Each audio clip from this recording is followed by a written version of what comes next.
మా బావకి మామిడికాయ పులిహోర తినాలనిపించి పచ్చి మామిడికాయలు అయితే 2 తెచ్చుకున్నాడు. లంచ్ బాక్స్‌లోకి మామిడికాయ పులిహోర అడిగారు కదా అని చెప్పి మార్నింగే లేచి పులిహోర అయితే స్టార్ట్ చేశాను ప్రిపరేషను.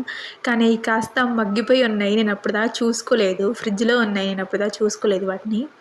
ఇంకా చూస్తే ఇంకా ఇవేమో పనికిరావు మామిడికాయ పులిహోరకైతే. ఇంకేం చేయాలో అర్థం కాలేదు. నార్మల్ కర్రీ చేసేసి మా బావకైతే లంచ్ పెట్టేశాను. పులిహోర అయితే తినలేకపోయాడు. ఇంకా మామిడికాయతో ఏదో ఒకటి చేయాలి కదా అని చెప్పి ఇలా జ్యూస్ ఏసేస్తున్నాను. నేను అసలు అనుకోలేదు ఇంత బా వచ్చిద్దని. చాలా బాగుంది టేస్ట్ మాత్రం. కొంచెం ఫ్రూటీలానే ఉంది అయితే. కొంచెం పుల్లగా, తీయగా భలే ఉంది. ఎప్పుడైనా ఇలా ట్రై చేశారా? కామెంట్ సెక్షన్‌లో కామెంట్ చేయండి. ఇంకైనా ప్రాప్తం ఉండాలిలెండి. మామిడికాయలు పులిహోరకని తెచ్చిన మామిడికాయలు ఇలా జ్యూస్ అయిపోయింది. అన్నట్టు మీకు మామిడికాయలు తినడం ఇష్టమా? ఇలా జ్యూస్ చేసుకొని తాగడం ఇష్టమా? కామెంట్ చేయండి. నాకైతే మామిడికాయలు తినడమే ఇష్టం. జ్యూస్ అయితే ఫస్ట్ టైం ట్రై చేశాను. మా బావ మామిడికాయలు ఎక్కువ తినడు గానీ నాకు మా బుడ్డోడికి మాత్రం మామిడికాయలు అంటే భలే ఇష్టం.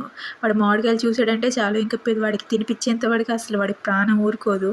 జ్యూస్ మాత్రం చాలా బా వచ్చింది. మాజాలానే ఉంది. ఈ వీడియో నచ్చితే చిన్న లైక్ ఇచ్చి ఛానల్‌ని సబ్స్క్రైబ్ చేసుకోండి. ఉంటాను మరి. బాయ్.